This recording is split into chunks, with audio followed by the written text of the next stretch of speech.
Welcome back to Joe Stunner Boxing. You know, there can't be many fighters who have fought 3 times for the British title and have a record of no wins, no defeats, and 3 draws.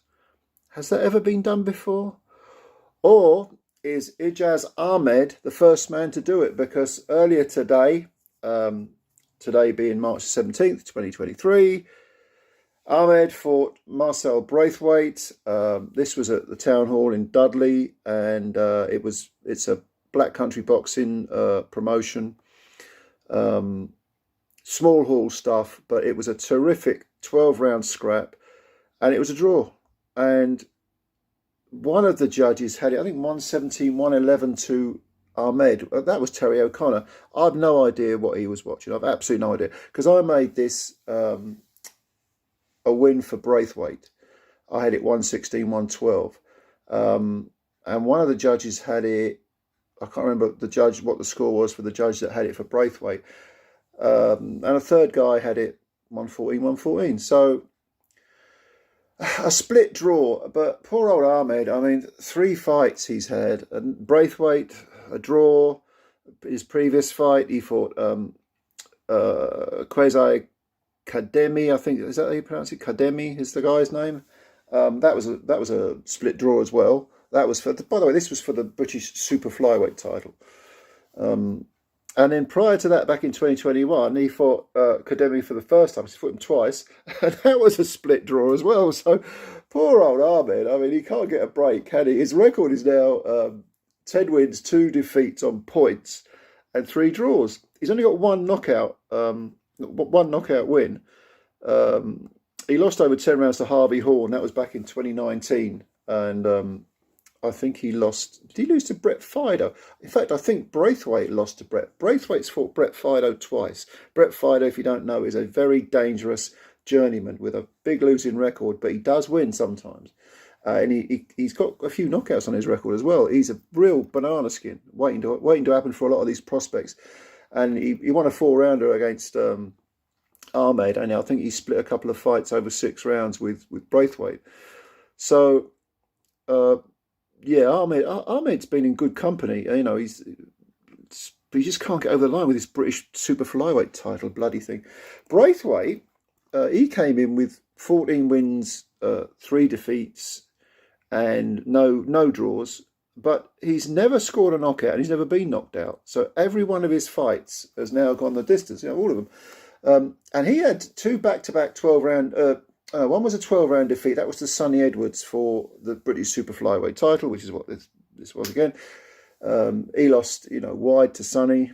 I can't remember what the scores were. Probably, I think, 118, 110, 117, 111, something like that. And then in his next fight, he fought Jay Harris and lost over 10 rounds, and that was pretty wide too. But and then there's a defeat to Brett Fido, which he later avenged. But his last fight was against Thomas Asomba, and he won a split decision over Asomba. And I mean, I've seen Asomba fight. I've sat ringside for his fights. He is a tough little sod. He really is. He's a very, very underrated fighter. He's got a patchy record, but I think he's only been stopped once. I can't remember who it was. I think Lee McGregor might have stopped him. I can't remember. It was a late round, 11th or 12th round stoppage, I think. But he'll always, most of the time, he'll go the distance, and he'll give anyone a hard day's work. I remember sitting ringside watching him against Jay Harris early on in Jay Harris's career, and that was when Harris was challenging for the Commonwealth title against Asomba, and he won on points. That was at the York Hall. But anyway, I'm digressing. Asomba fought Braithwaite, lost a split decision, which set up the second title, second super flyweight British title fight for Braithwaite, and now he is no wins, 1 defeat, which was to Sonny Edwards, and 1 draw. So these guys, they're sort of, are they going to be nearly men? I mean, this was a good fight over 12 rounds. It really was. It was phone booth stuff. The physically stronger guy looked like Braithwaite. The harder hitter looked like Braithwaite. But don't underrate Ahmed. He was doing his bit as well. He was just being outworked in those early rounds. Then in the middle rounds, maybe 5, 6, 7, he kind of came back into it. And I don't think he did enough for me. I think 116, 112 was what I had it. But again, our Terry O'Connor made it yeah, 117, 111. Where the hell's that come from? It was phone booth stuff, up close and personal. It was a good scrap, and it was scrappy, but that's not to imply that there was much holding, or there was hardly any holding. Don't forget, the small guys, so many of these small guy fights, they fly under the radar, whether it's at this level, British level, or world level. People don't pay attention, and they can be terrifically entertaining. And this fight was on YouTube. YouTube was Boxing Key Media, I think, showed it.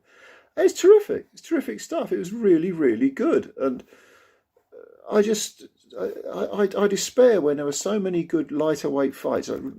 These guys are like I think one of them's 5'2", one of them's 5'1". That's what I read on BoxRec before I did this video. So real little guys, but they provide some real great entertainment. They really do. And Ahmed was interviewed afterwards, and he was very, very upset. He was saying, "Oh, do I really need this anymore? Do I need to go?" He was disheartened, basically. I hope he does carry on. And in fact, this would be a good rematch, because Braithwaite, was it? No, I think I'm getting confused now. Yeah, Ahmed, he had the 2 fights with Kademi, and again, both split decisions. So to have another fight with Braithwaite, I mean, it seems like a natural to me.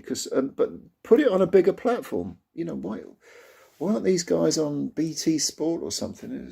I mean, they're not going to be world level, but they're good. It's a good, entertaining fight, and give it a bit of the bells and whistles treatment.